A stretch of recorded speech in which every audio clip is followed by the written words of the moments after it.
Big crowd. Good turnout.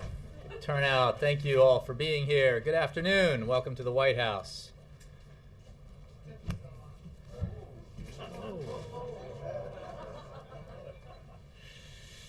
Okay, and with that, I have a quick announcement to make at the top.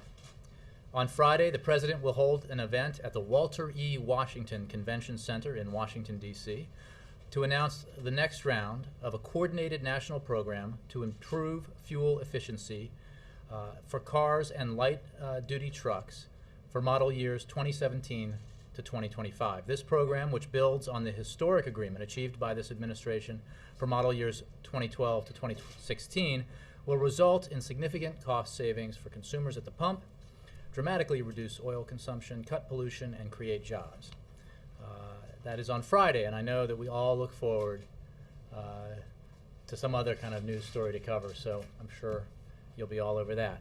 Separately, I just want to say that we are obviously paying a lot of attention. I mean, I know you are, we are clearly, to the process ongoing that must, by necessity, result in some sort of compromise so that we do not, for the first time in our history, lose our borrowing authority and risk default. The President made clear the other night that the way to do that is to reach a compromise. We still firmly believe that a compromise is essential and possible.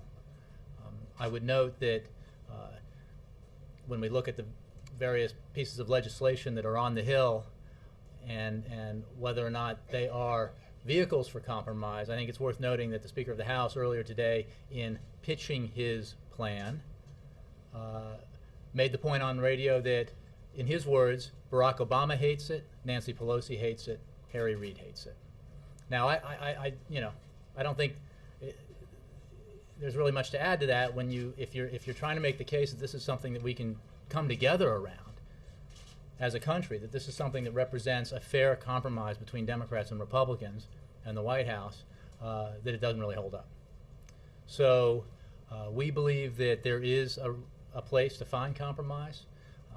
The President has made clear that he believes that this has been an opportunity to do something big and historic that requires political will by Democrats and Republicans, a willingness to take heat from your base as opposed to placate your base. But it requires a will on both sides. And with that, I'll take your questions. Mr. Feller. Thanks, Jay. Two questions. We're obviously 24 hours closer to potential calamity here. Is the White House any closer itself to an endgame strategy? And what's the President doing to achieve it? Well, as you know, Congress needs to take action. We have been intensely engaged in negotiations and conversations and proposals and counter-proposals with Congress at a variety of different levels. The talks led by the Vice President, the private conversations and negotiations that the President had with the Speaker of the House. We have continued even since the Speaker of the House walked away from that potential compromise last Friday. We've continued to have conversations with at all levels with Democrats, Republicans, principals, and staffers in search of a solution to this problem that's balanced and fair. We continue to this day and to this hour to do just that. One of the problems we face here is that last week, while we were engaged, while the President was engaged, and obviously others, in trying to reach an historic bipartisan compromise, we were told that the House had to go through the motions, sort of go through the ritual of crafting, debating, and voting on a measure that everyone knew from the start would never become law. So that happened. That ate up a week. Now we're doing it again. I mean, the Speaker's words themselves make clear that they are not now working on a measure in the House that there's even a pretense of an attempt to create something that would get bipartisan compromise. Time's running out. We need to come together now. We have it is only a matter of days before the August 2nd deadline. And while at midnight on August 2nd we don't all turn into pumpkins, we do, as a country, lose our borrowing authority for the first time in our history. And that would be a very bad thing. You said from the podium that the President would only sign a short-term extension if it's basically to let a bigger bill work its way through, and then later said it's talking about a few days. Is that still the president's stand, or would he be willing to go for something like a 30-day extension if it comes down to it? Well, like I don't. There's nothing that I've said in the past that I would change now. So what I said before about a willingness for a couple of days, if we had an agreement and needed to, because of all the procedural things you need to go through in Congress to get something done, that potential remains. Beyond that, an extension only adds to the great uncertainty that is already having an impact on markets and the economy. It only casts further doubt around the globe as well as around the country on whether or not Washington can get its act together. The greatest country in the world, the strongest economy in the world, the rock-solid gold standard haven for investors around the world for 100 years, can we function? So there's plenty of time to get this done. What's lacking isn't time, because we all know the details. Everybody knows the numbers. We've all become experts in what adds up to the necessary amount of deficit reduction, what in the random association that was established a while back between dollar for dollar deficits reduction and or spending cuts rather, and increase in the debt ceiling. We all know how we get there and the variety of ways to get there. What is required now is political will, and there's time. If people are willing to find it and use it, there's time to take action. Yep. A number of Wall Street firms are saying that Treasury actually has enough cash on hand to continue through August 10th or 15th, even if the borrowing authority runs out on the 2nd. Can you respond to that and tell us what would happen August 2nd if the debt limit remains in place? Here's what's important to know. We began this process with a letter from the Secretary of the Treasury to Congress in January, identifying with, it turns out, great precision when we would hit the debt limit. We did, May 16th. Since then, the Treasury Secretary has been able to take extraordinary measures, as some of his predecessors have, in order to extend the period before we run out of borrowing authority. That deadline is hard and fast. Now, and there is no escaping that. There are no off-ramps. People keep looking for off-ramps. They don't exist. Okay? What I have said, what everyone has said, is that once we lose our borrowing authority, we become at risk of default on our obligations. Now, does the United States continue to take in money? Of course it does. But the point is that after we cease to have the capacity to borrow money, every 60 cents we take in is 40 cents short of the dollar we need to pay out. And you create a situation, movie analogies are popular these days, you create a situation where you have real people who suffer, in addition to the impact on your interest rates, whether you have a car loan, a mortgage, a student loan, a credit card. Interest rates go up. It's a tax on everybody. Okay? In addition to that, among the many obligations we have, the 80 million checks that the Treasury Department alone issues, payments that it issues every month, of the 1.2 billion payments the federal government makes in a year, those include veterans payments, Social Security payments, disability payments. They include the bills to contractors, small businesses, big businesses that do work with the government, the people who manufacture the ammunition that we send to our troops in Afghanistan. And choices then have to be made. And it's a Sophie's choice, right? Who do you save? Who do you pay? That's an impossible situation that this country has never faced and should never face if Congress does what it was elected to do and does its job.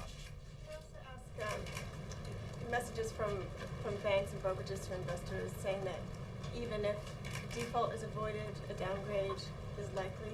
Could you speak to a downgrade as the sort of urgent matter? I think the consequences of a downgrade? The rating agencies are obviously, they make their decisions. That we're not, a downgrade is a bad thing, a default is a catastrophic thing. We obviously, the focus we have to have is on the necessity of reaching an agreement that can pass both houses and be signed into law, that will extend our borrowing capacity to pay the bills we've already run up for a substantial period of time so that we don't have this cycle where, I mean, imagine, there's one measure right now, there's one notion out associated with one of the measures in Congress, in the House, that would have us doing this again around Christmas time. Does anybody think that's a good idea? What kind of impact would that have on the economy? One of the most important seasons of the year for our economy, for anybody who sells anything, right? Let's throw into doubt whether or not the United States is going to go into default around Christmas. Brilliant. Just to clarify, a downgrade is a bad thing, but it's not a serious thing. No. Downgrade is obviously very serious, and we know if we take the necessary, like, we don't control what outside rating agencies do. We do control whether or not we default. Congress controls that. Congress can establish that we raise our debt ceiling. We've had the highest rating available for 100 years, and we should maintain that if we just do the responsible thing. Please do not get the wrong impression. I'm simply saying, if we take the actions that we are able to take, we in Washington, if Congress acts accordingly, we can take care of all of this if we behave responsibly, and there's time to do it. Yes.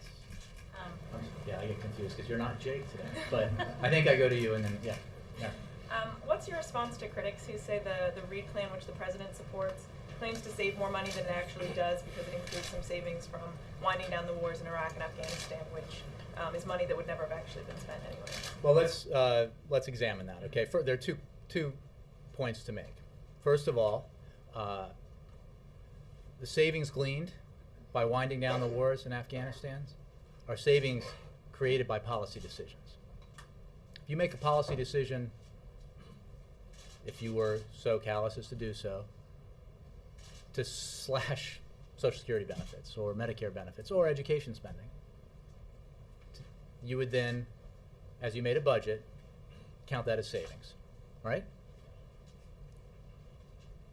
Paul Ryan, when he submitted his budget, counted what they call OCO savings in his budget, because this is the result, as any other policy decision you make, is a choice about how much money to spend, and that's what these decisions are. You're saying, I mean, if you're asking me, are we going to save $1 trillion because of the policy decisions that this president made?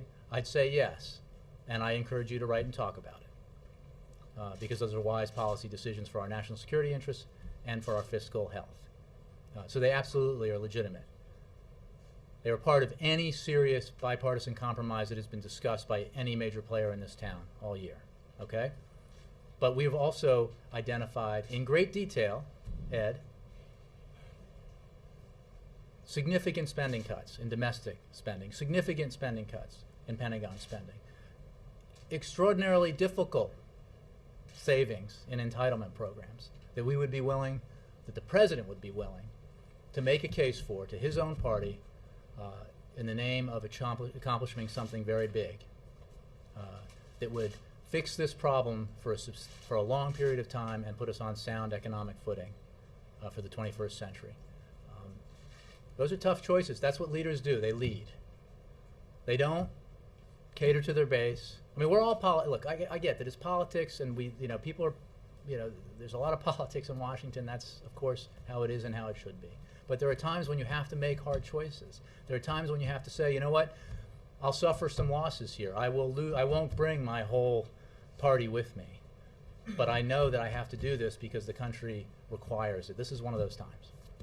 And also, when was the last time the president spoke with the speaker? Have they talked? We're not reading out individual conversations. So I'm not going to do that now. I can just assure you that, broadly speaking, there are lots of conversations happening between senior people in the administration, up to the highest levels, if you will, and senior people in both houses of Congress, and obviously the staffs. I mean, we are looking, we are eager to get the kind of compromise that will resolve this in a way that will not prolong the uncertainty that is so clearly a drag on our economy. And when you look at these measures, I mean, the measure that Senator Reid put forward, as others have pointed out, it's like, wait, there's no upfront upfront revenue. Well, good point, right? Not the balanced approach that we would ideally want to see. and therefore not of the total size of deficit reduction that we would want to see. It has within it the potential for that in a committee that would look at the hard issues of entitlement reform and tax reform. But we're willing to compromise because we got to get this done. We're the United States of America. There are other, we pay our bills. We honor our obligations. We grow our economy and we create jobs. It's time to do that and focus on the important things. Yes? Jay, you say that a short-term increase in the debt ceiling in the absence of a deal creates uncertainty, but it seems that it would be pretty easy to argue that uncertainty is better than a default.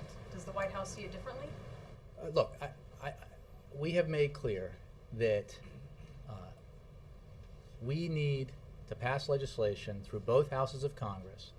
That requires a bipartisan compromise by definition, okay? What is essential for the health of the economy is that we lift the debt ceiling for a substantial period of time, because as I just went through, and we're talking now about a measure that's working its way through the House that could require that we go through this again in 5 months or 6 months. Terrible idea. Just objectively, a terrible idea. But that's not, that's a false choice. We don't have to, I mean, you're asking me to game out a scenario that hasn't happened. We have, well, precisely. So why are we voting on measures that have no chance of becoming law? I mean, I know you guys have congressional reporters, but you may ask them to ask members of Congress why we're doing that, why we're voting on legislation in the House that the author of the legislation, in selling it, has made clear publicly was never intended to garner a single Democratic vote, right? Look at Harry Reid's proposal, Senator Reid, the majority leader in the Senate.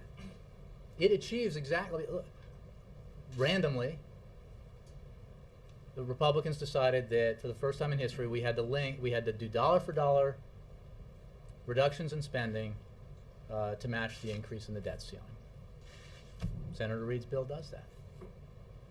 That gets us, that clears the bar, both of their objective, their goal, and getting us into 2013.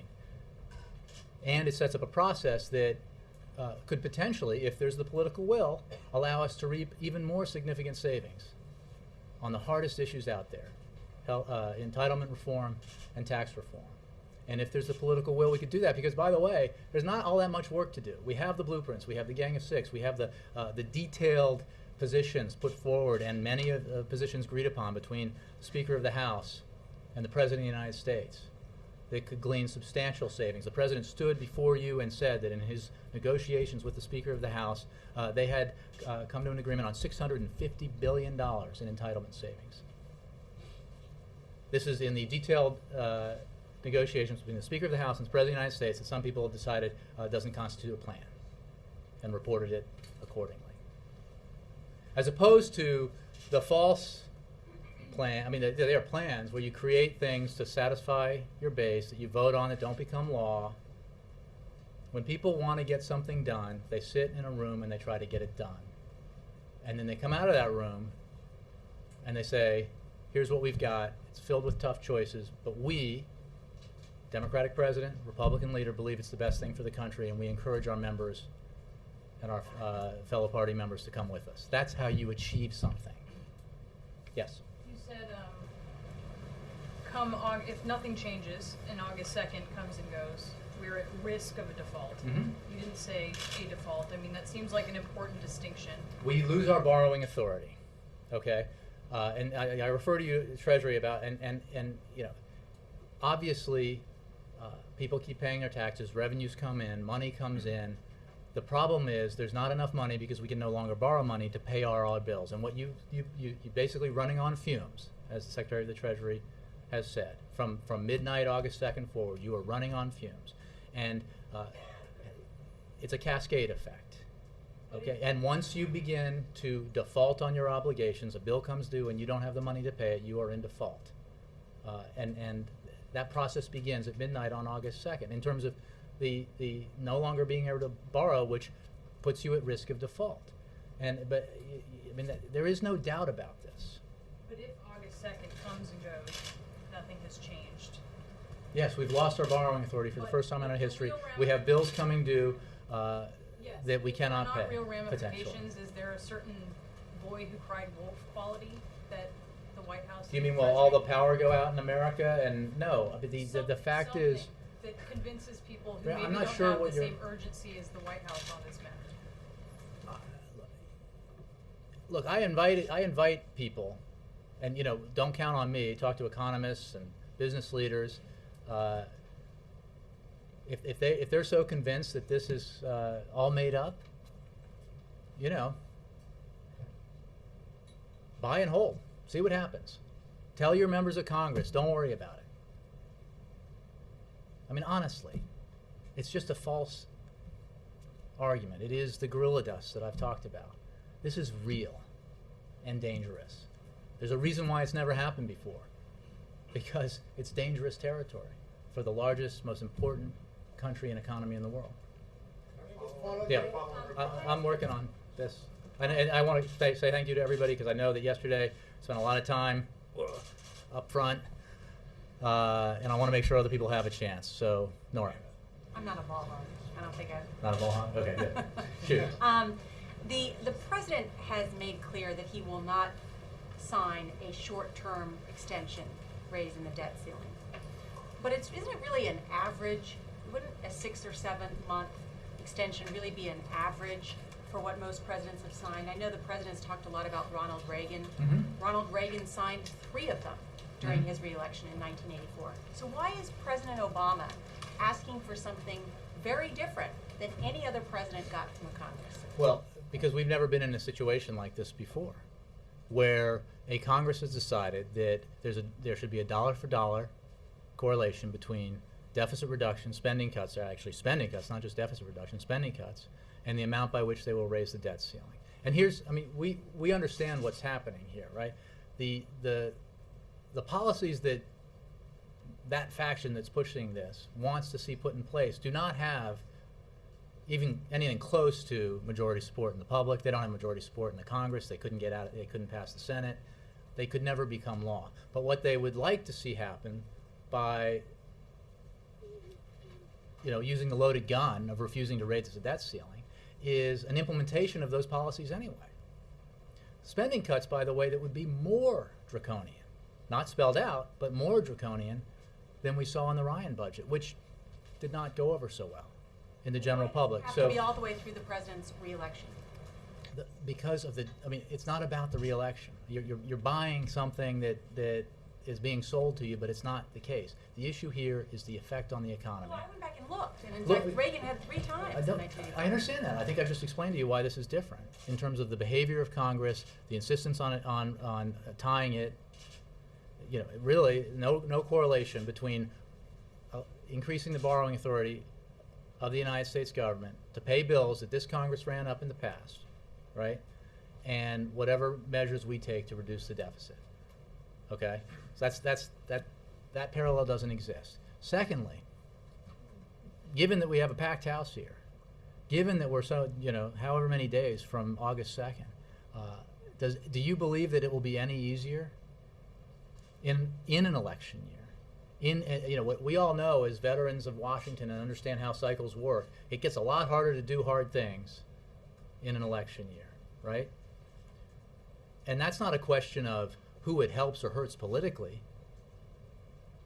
You could argue, because the public is overwhelmingly in support of the president's position that we should do this in a balanced way, that this fight is good politically, but it's bad for the country and it's bad for the economy, and we shouldn't do it in 6 months or 8 months. And if the Boehner bill passes in the House, gets brought up to the Senate, Reid indicated today that clearly they can make some changes to it. They can do it pretty quickly.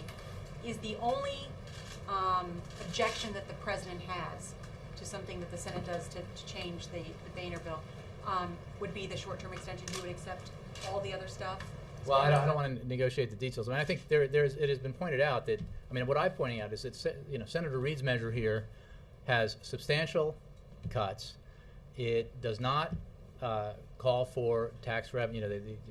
Even though everybody says the only way to do is significant long-term deficit reduction of size, plausibly is to have it be balanced, including revenues. It doesn't have that in it up front. Sets up a committee to try to address that. There are people out there cooler heads who say, Republicans who say, wait a second, what's wrong with this deal?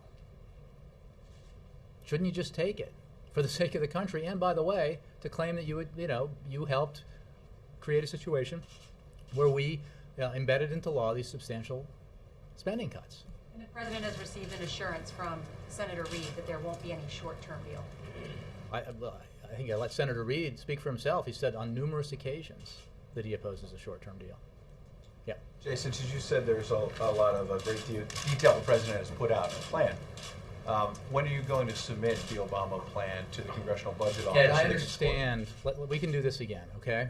No, but when are you going to submit it to CBO, like Boehner did and Reid did? Has the Speaker of the House shown you the positions that he took in detail in the negotiations that were designed actually to achieve a compromise, as opposed to have a show vote? Doors, have a show vote. Something in public. But Ed, we put forward a budget, we put forward a framework, and we have in negotiation, as has every measure that the Republicans have put forward. Okay, both leaders, the senior most Republican in the land, third in line. Okay, a powerful figure with great authority sat in a room with the President of the United States and worked out a detailed compromise. It is the nature of these kinds of difficult things that you do that in a way so that you agree on the tough choices, you come out together and you announce them, and you begin to make the argument, a hard argument for each person to his party, that this is what we need to do for the sake of the country, that this is a good deal. Okay, and that's what Speaker Boehner. Give it to CBO, and as Chuck said yesterday, have a senator introduce it as an actual bill. We're 6 days away. Chuck, I mean, Ed, the Speaker walked away from this deal. Right, but you think it's a great deal, so put it out there. Let the American people see. I think I've answeed the question. Okay, one quick thing. I mean, I know you're creating a thing here for Fox. You said a minute ago. That's not what I'm doing. And you know better than that. You said a minute ago to Brianna, I think. Ed, the Reid bill goes somebody from Fox sat in a room with senior White House officials and got more detail on the president's proposal and what was agreed upon between the president and Speaker of the House than you could name me now is in any of the proposals put forward by House Republicans, and you know it. Okay. You haven't made that plan public. You just haven't. But, okay. A minute ago to Brianna, you said that the Reid bill goes dollar for dollar, spending cuts for raising the debt limit. In fact, CBO said that it's $500 billion short. Mm-hmm. CBO, as you know, scored both the Boehner plan and the Reid proposal on the March baseline. Can do a little economics for you, because it wasn't asked to do it on the January baseline. Every single proposal this year put forward by Democrats, Republicans, and worked on by the Speaker and the President, worked on by the Majority Leader and the Vice President, used the January baseline. If you use both, this applies to both the Speaker's plan and to the Senate Majority Leader's plan. If you use the January baseline that everybody else has used, there is enough deficit reduction to do the dollar for dollar to put you into 2013. This is a technicality. It's not a political point. Okay, that's how it works for both. Both are the same.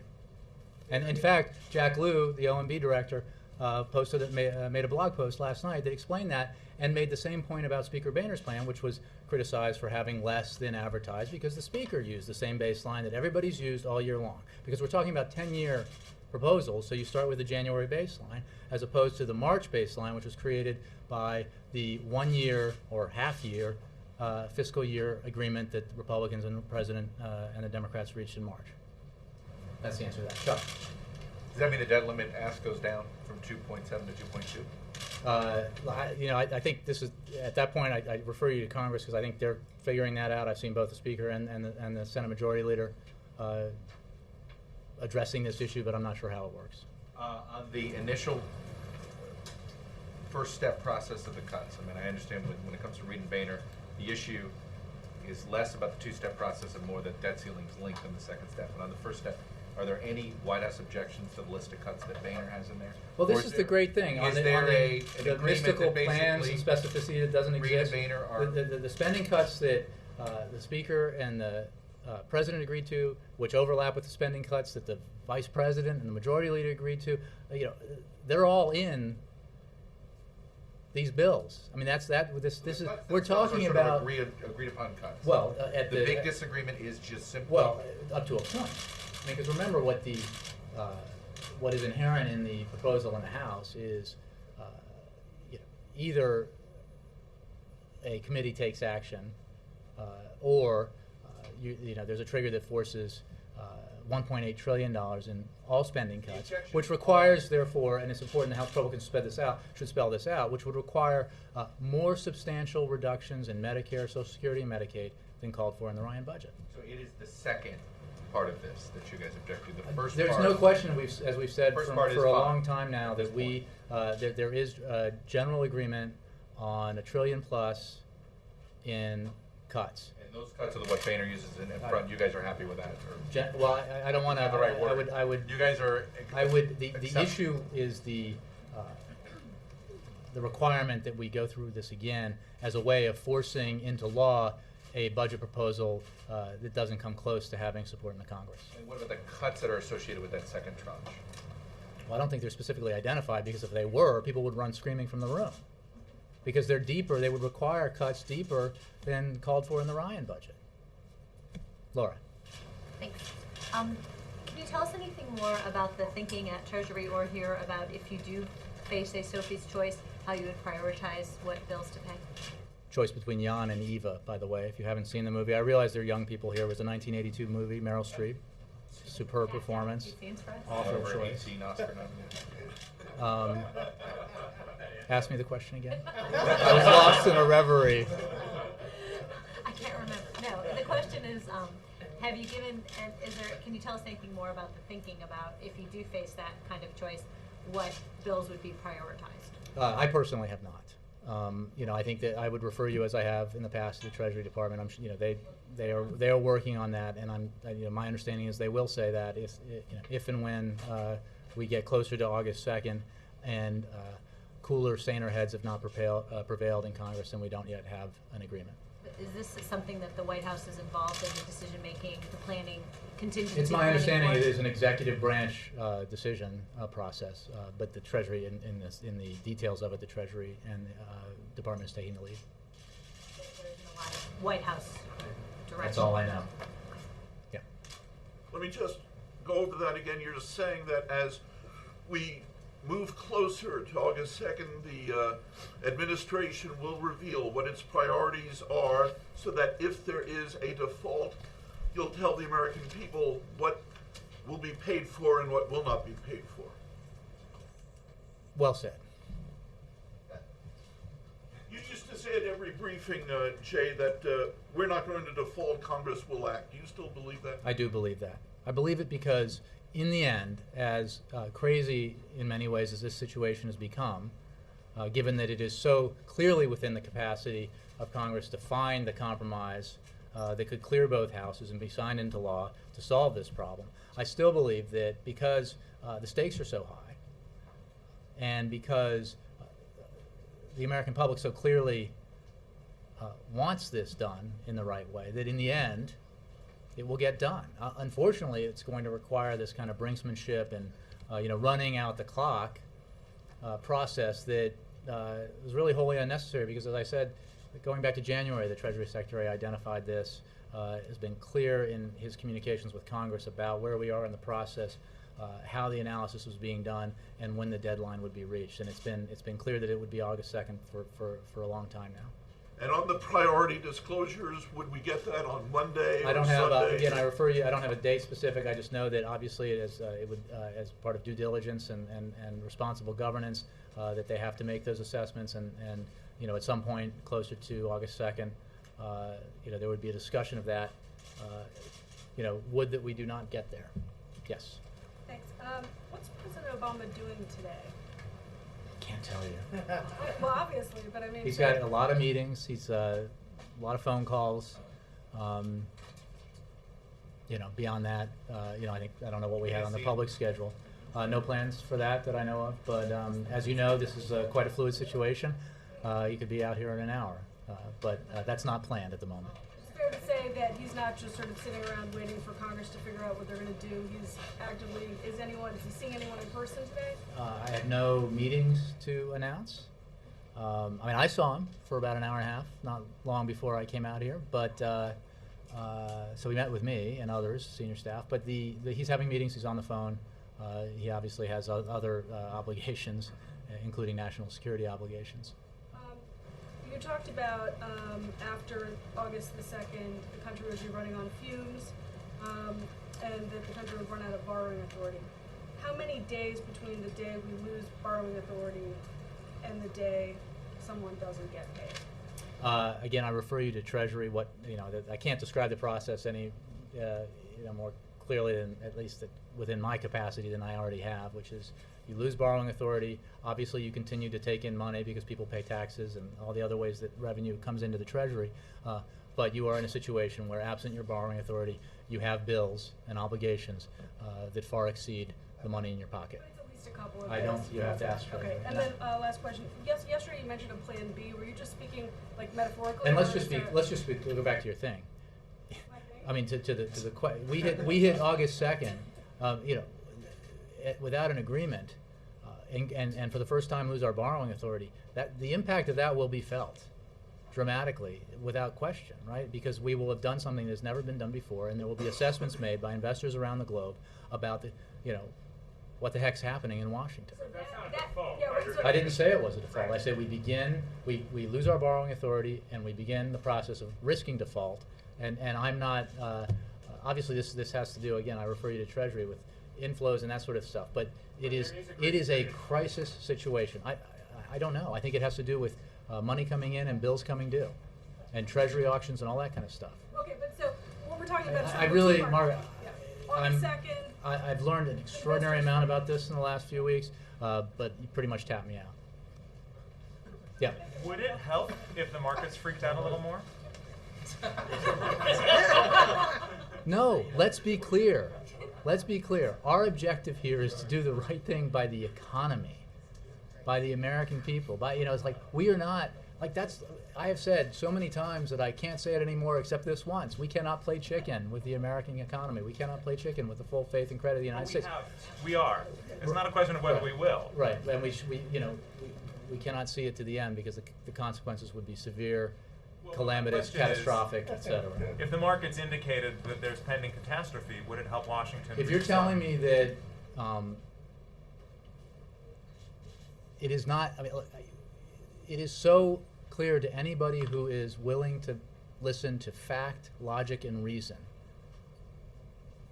that what would happen if we did not extend our borrowing authority would be a bad thing. I mean, it's like, you can, the case has been made, and no, we do not hope for or want in any way negative consequences in order to force action. We just want Congress to take action. We want our economy to grow, our markets to grow, firms to hire. That's what this is all about, right? And so anything that happens here that causes the reverse of that is bad in our view. And so you don't take the failure of TARP the first time as kind of an instructional way to get That something went really done? well, don't you think, David? It's been reported, I think confirmed by the White House, that the President and Vice President have canceled or postponed some of their fundraisers over the past week or so to stay here and work on this. Now we're focused on the important stuff. Yeah, well, let me ask you, I think a week from tomorrow is the President's 50th birthday. What are his plans for that day in terms of fundraisers in Chicago and anywhere else? And is he making any contingencies at this point to change his schedule on that day in case this goes wrong? We have made clear that the President has made a lot of adjustments to his schedule because of the need to work on this problem. And we make those judgments as this process continues. I don't have any announcements to make about next week. What I do know that's happening next week is this little August 2nd thing, Margaret's thing, that we need to resolve. But is he changing his schedule next week to Again, spaces? we're not going to, because we believe, we hope, we're working for an agreement here. We're not going to anticipate a failure to reach an agreement. Jackie? I wouldn't ask because I think I know your answer, but the fact that the House Democratic leaders have come out publicly urging the 14th Amendment option. Could you speak to Yeah, that? no, I heard that. Our position hasn't changed. There are no off-ramps. There's no way around this. There's no escape. And, having an esoteric constitutional argument won't resolve the fact that our borrowing authority is due to expire on August 2nd. And Congress has the legal authority, and only Congress has the legal authority to extend that borrowing authority. That's our position. The President stood here and told you. I mean, we consulted to see what this was about. But it's just it is not an option. Yeah. Forgive me for asking just this one. One more time. One Sure. more time, the very narrow point of what happens at midnight, August 2nd. I really think if I could just ask you to go to Treasury on this, because I have said everything I know. Bear with me. Okay. The morning of August 3rd, does any one person not get paid? Again, I send you to Treasury. Oh, no. Yeah. Can't say. We lose our borrowing authority. The consequences of that are serious. It's the first time in our history, and for the first time we risk default, and we have obligations that exceed our capacity to fulfill them. Yeah. You guys had veterans service organizations here yesterday afternoon. What was the message that you sent to them? What concerns did they express, and what should the average federal worker at an executive branch agency be thinking today? I confess to you, I don't know. I wasn't in that meeting. I don't know, in fact, what the topics of that meeting were. But obviously, and this does not pertain to that because I don't know what was discussed in that meeting. But everybody, whether it's veterans or Social Security recipients, there's anybody who is dependent upon payments, whether you're a small business, a big business, Social Security recipient of veterans benefits, potentially could be affected by this. We believe that won't happen. There's a lot of talk about this, but I think it's important to reiterate the position that I think Mark asked me, or somebody did. Do I still believe that, am I still optimistic? Are we, more importantly, is the President still optimistic that in the end, we will come to an agreement? And the answer to that is yes. We are still optimistic. Peter. Thank you, Jay. Beyond asking the public to get involved here and call members of Congress, could the President make more aggressive use of his executive authority? Could he call out Republican members by name? Could he threaten to withhold I don't think federal that's an funds? executive authority. But well, okay. Or the bully pulpit. Could he pull military bases out of people's districts? I mean, if this is as calamitous as you say, is there more than? Peter, all this requires is a willingness to budge off your absolutist position. I mean, we are now in the whatever month in the process of an attempt to pass a budget through different means, back door, side door, third floor window, that is not going to become, they tried that initially, that is not going to become law. It's not supported by Congress. It's not supported by the people. It's certainly not supported by the President. We need to reach a compromise. Time is running out. We will. Carrie. Just to follow up on Jackie's question, can we infer from your answer that the 14th Amendment has been ruled out categorically by this administration, that come August 3rd, I think the President's spoken to that. I have everyone. April. Jay, has the President talked with any other presidents, former presidents, about this? Has he consulted with them? I don't know. Can you get an answer on that? I can see if I can get an answer on that. And also, when there are other stalemates in other administrations, presidents have gone to the Hill and talked to members of Congress. And right now there's a division within the Republican Party.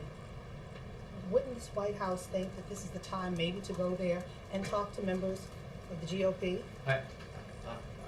I think there's been no shortage of meetings between this President and leaders of Congress of both parties. I mean, both all the ones you know about, and there are probably a handful that we still haven't leaked or let you know about. So I don't think that the problem here has been a lack of face-to-face interaction between the President of the United States and the responsible leaders in Congress. But we continue to be willing. I mean, if that's what it takes, April. Sorry, if that's what it takes, then that's where we'll go. But we need a willingness to compromise, a recognition that the result of this can't be I get everything I want. Okay, the result of this, it's just not going to work that way. It's not what the American people want. It's not going to get through Congress. So it's not just about the President saying, you have to compromise because that's the right thing to do. You got to compromise because Congress has to pass a law through both houses and that's satisfactory to both houses, and the President can sign. But for the President, for all the meetings to be here, after the Vice President's meetings failed and they wanted the President to come in, and they've been. You're talking about a President Bartlett moment? Should he walk up Pennsylvania Avenue and go to Congress himself? No, I'm talking about President. We're looking into it. I'm talking about a President Obama moment when he would change the venue and go there to them. And if this is such a I don't have any scheduling announcements to make, but I will take under advisement that suggestion. I'm asking. No, I hear you. I mean, maybe. Well, what about the Treasury Secretary? Are you gonna bring him out here so we can Well, get more answers? I mean, Secretary Geithner has been pretty visible lately. He's been Treasurer. on the details of something that folks with advanced degrees over at Treasury are studying. Yeah, I refer you to Treasury. But Secretary Geithner has been taking questions in interviews quite a bit, and I'm sure he'll be doing that in the days coming forward. Toshi. Thank you, Jay. Because of the stalemate in Washington right now, Japanese yen hit historic 4-month high and one of historical high against the dollar. And also Australian dollar hit historical high, and also Brazilian currency hit historical high, which all means US dollar is hitting historical lows, and people around the world is selling US dollar. What's your response to that? And also people around the world is watching this very anxiously and even frustrated. Do you have any message to the international community? On the second part, the whole world is watching. The whole world economy is linked to the United States economy, and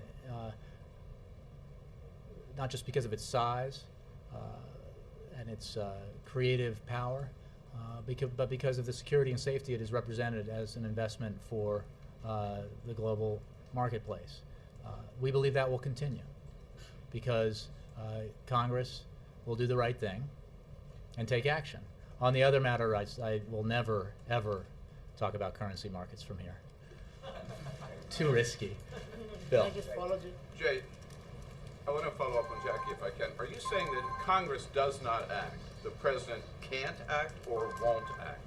Or both? If you're asking me about the 14th Amendment, or whatever authority that you assert, it could be the War Powers Act. I don't know. But. As we discussed in relation to other questions about the Treasury Department and a process that would obviously, as a matter of being responsible, that would have to be created to follow, there would be a process followed. That would be the executive branch's actions. But the president does not have the authority to raise the debt ceiling. But could he act and then say and challenge people to sue him for acting without the authority? Well, I know that that's an appealing. In some ways, maybe that's another movie scene, perhaps, but it's not a plausible way to address this problem, and we do not think it is an option. We believe that Congress has the sole authority to raise our borrowing, debt ceilings, and increase our borrowing authority, and that Congress needs to act accordingly. Thanks, Jay. Thank you all very much. You're gonna miss me. See ya.